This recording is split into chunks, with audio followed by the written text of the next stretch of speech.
మనకు గుర్తింపు తెలియదు కానీ ఈ లోకంలో మనల్ని ఎవరు గుర్తించరేమో కానీ యేసుక్రీస్తుని ఎప్పుడైతే మనం కలిగి ఉంటామో పరిశుద్ధాత్మ ద్వారా, యేసుక్రీస్తు ఎప్పుడైతే ఈ లోకానికి మనం చూపిస్తామో, యేసుక్రీస్తు మాట ఎప్పుడైతే విధేయత చూపిస్తామో ఆయన నుండి మనకు ఒక ప్రత్యేకమైన ఆశీర్వాదం ఉంటుంది. హల్లెలూయా. ఆయన నుండి మనం ఈ లోకంలో ధన్యులంగా ఎంచబడతాం. హల్లెలూయా. ఆయన నుండి మన ఒక ప్రత్యేకమైన జీవితం ఈ లోకంలో కనబడతా ఉంటది. ఈ లోకంలో చాలా మంది ప్రజలు ఉన్నారు, కానీ యేసుక్రీస్తుని అనుభవిస్తున్న మనము, యేసుక్రీస్తుని లోకాన్ని చూపిస్తున్న మనము ధన్యులు. హల్లెలూయా. లోకస్తు వార్త 1:40.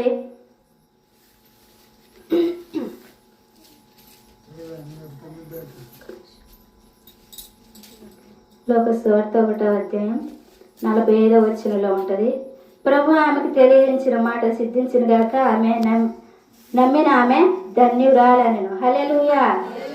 ఆమె జీవితం ఎట్లా అనబడిందంటే అప్పటి నుంచి కూడా నమ్మి ఎప్పుడైతే ఆమె విశ్వసించి దేవుడు నా గర్భాన జన్మించడానికి నేను ఇష్టపడుతున్నాను ఎప్పుడైతే నమ్మిందో ఆమె ధన్యురాలిగా అప్పటి నుండి కూడా తరతరాలు ప్రకటించబడుతుంది. హల్లెలూయా.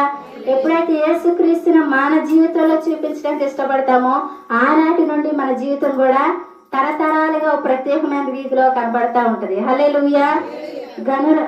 గనురాలైన స్త్రీగా రాయబడి ఉంటుంది. పైన రాయబడి మొత్తం ఆ స్త్రీ గురించి ఆశీర్వాదం, ధన్యత గురించే రాయబడి ఉంటుంది అనమాట. మరి గురించి నువ్వు ఆశ్రయించబడతావు స్త్రీల్లో, నీ పేరు, నీవు ధన్యురాలివి, నీ పేరు తరతరాలు ఈ లోకంలో వినబడుతూ ఉంటుంది అని ఆనాటి నుండి కూడా మరియా జీవితం ప్రత్యేకంగా ఎంచబడింది. ప్రత్యేకమైన ధన్యత పొందుకుంది, ప్రత్యేకమైన ఆశీర్వాదం స్త్రీలో ఆమె పొందుకుంది. స్త్రీలందరిలో ఆమె ప్రత్యేకమైన స్త్రీ. హల్లెలూయా. హల్లెలూయా. ప్రపంచంలో కోట్ల ప్రజలున్న స్త్రీలందరిలో మరియా ప్రత్యేకమైన స్త్రీ. హల్లెలూయా. ఎందుకంటే యేసుక్రీస్తుని లోకానికి అందించడానికి తన గర్భాన్ని ఇవ్వడానికి దేవునికి విధేయత కలిగి జీవించింది. ఇక్కడ రాయబడి ఉంది కదా, అందుకు మరియా ఇదిగో ప్రభు దాసురా నీ మాట చొప్పున నాకు జరుగును గాక అంది. ఒకటే మాట. హల్లెలూయా. అదేవిధంగా దేవుడు ఏదైతే మనకు మాట చెప్తారో ఆ మాటకి తప్పకుండా మనం విధేయులుగా ఉంటామో, నీ మాట చొప్పున నేను నడుస్తా ప్రభా, నీ మాట చొప్పున నేను చేస్తా ప్రభా, నీ మాట చొప్పున నేను విధేయురాలుగా ఉంటా ప్రభా, నీ మాట చొప్పున ఈ కార్యం చేయడానికి నేను ఇష్టపడతా ప్రభా, నీ మాట చొప్పున నా జీవితాన్ని నేను అప్పగించుకుంటా ప్రభా అని ఎప్పుడైతే దేవుని చిత్తానికి, దేవుని మాటకి మన జీవితం అప్పగించుకుంటామో మరి జీవితం ఆశ్రయించబడినట్లుగా మన జీవితం ఈ లోకంలో ఆశ్రయించబడకపోతుంది. హల్లెలూయా. హల్లెలూయా. యేసుక్రీస్తుని ఈ లోకానికి అందించిన మరి ఆశ్రయించబడింది.